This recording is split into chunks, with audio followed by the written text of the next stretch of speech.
Just a little background. Some of you are familiar with the Leiper House in Wallingford. I hope you'll come visit.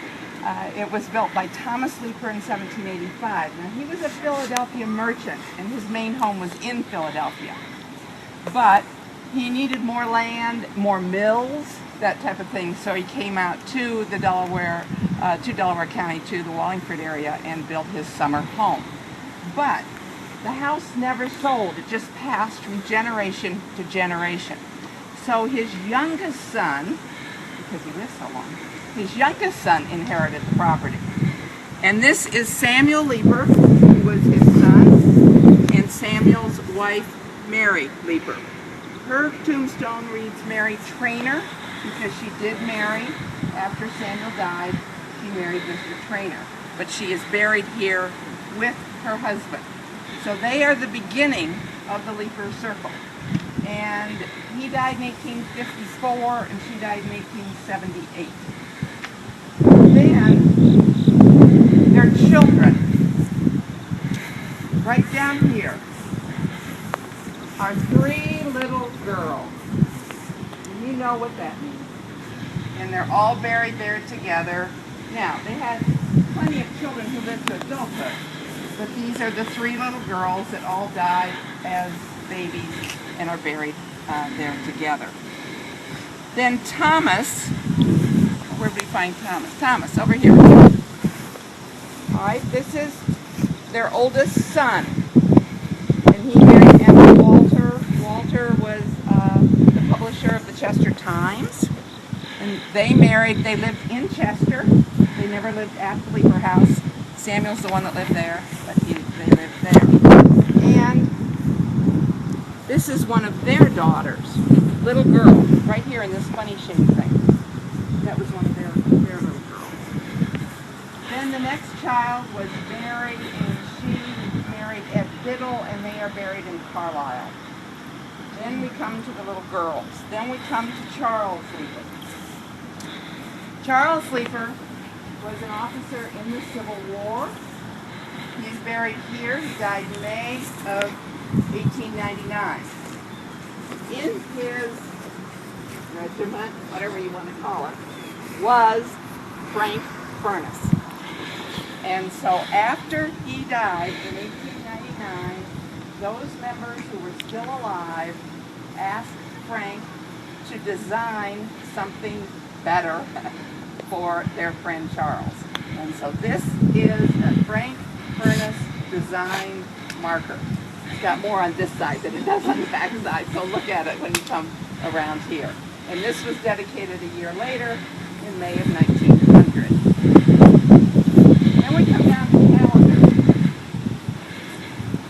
Right here's Calendar and Margaret. Margaret on this side? No, they're here together. Calendar married the daughter of the minister at that time at the Presbyterian Church. Married James Dale. He's a longtime minister here. He's sort of on the traveling circuit too, because media, Presbyterian Church will claim him for a while and this type of thing. But he was the main minister here at that time. They were married in 1873. Now they lived at the Leiper House. They're the next owners of the Leiper House as we go down. Then there is a William J. Leiper. We found him before. Is this the William J.? Yes. And he was unmarried. And again, we are talking now about grandchildren of the original Thomas and Elizabeth Leiper. Then we go down another generation and another generation. There is a Samuel M. Leiper, just like what you were talking about with the other ones. They all named their kids after their mother and father. So, you know, there's tons of Samuel Leipers. There's tons of Elizabeth Leipers, and you got to sort them out by time. The children is named exactly those little girls. Yeah. Yes. That one is really sad to read because one of them died on September 25th, 1841. She was about 2 years old. And the other one was born on September 29th, 1841, and only lived a month. know probably went into labor with the grief and had this premature baby. And that's probably what happened. So Charles M. Leiper, who was only 21 when he died in a boating accident on the Delaware River. And we have all the newspaper articles from that, 1891. There are lots of children of Thomas right around here. Virginia Leiper was their daughter. She married John Black. They're there. There's also another generation that were there, including their son. And then there's the children here of Callender and his wife, and they are the most recent ones right in here. Margaret, who again inherited the house, lived in the Leiper house until 1959. So from 1785 to 1959, the Leiper house was occupied by Leipers. And they're the only people that ever lived there.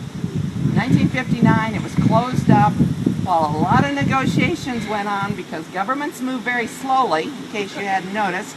And finally, Nether Providence Township purchased the property in 1974. But Margaret, who's over there, I think. Margaret's around here, one of these. Oh, they're both there, both sisters. The two sisters lived there, but Margaret lived all by herself in that house for the last 21 years of her life. And if you've ever been there, it has little winding steps and this type of thing. We think it's amazing that she lived there. She's also kind of fun to do research on because I've never heard anything nice about her. I get people coming through the house who remember her. And I discovered at the Delaware County Historical Society they had a yearbook from Girls High School.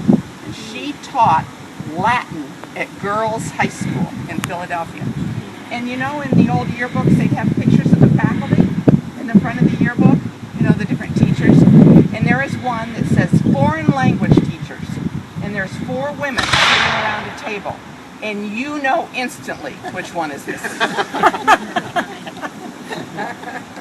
So, I also had heard that as people moved into the housing further down on Avondale Road, which no longer belonged to the Leiper family, it had been sold off, but if they were making too much noise at night, she would come out on the big side porch and ring a bell to tell her to be quiet. So, anyway, don't have too much good to say about poor old Margaret, but she and her sister ran Leiper's Stone Quarry, which is what he was known, what the Leipers were known for after Thomas died. So they were good businesswomen, and as I say, she called that. Now, there's this one, and this one was our mystery one. We finally figured out that this is the brother of Mary, the very first Leiper that was here. This is her brother, and apparently lives in the area. We're not real sure about that, but they are very cool. So I think the 2 most outstanding tombstones are the 3 little girls and this beautiful one by Frank Prince. So come around and look at these yourself. And then if you want the whole history, you can take one.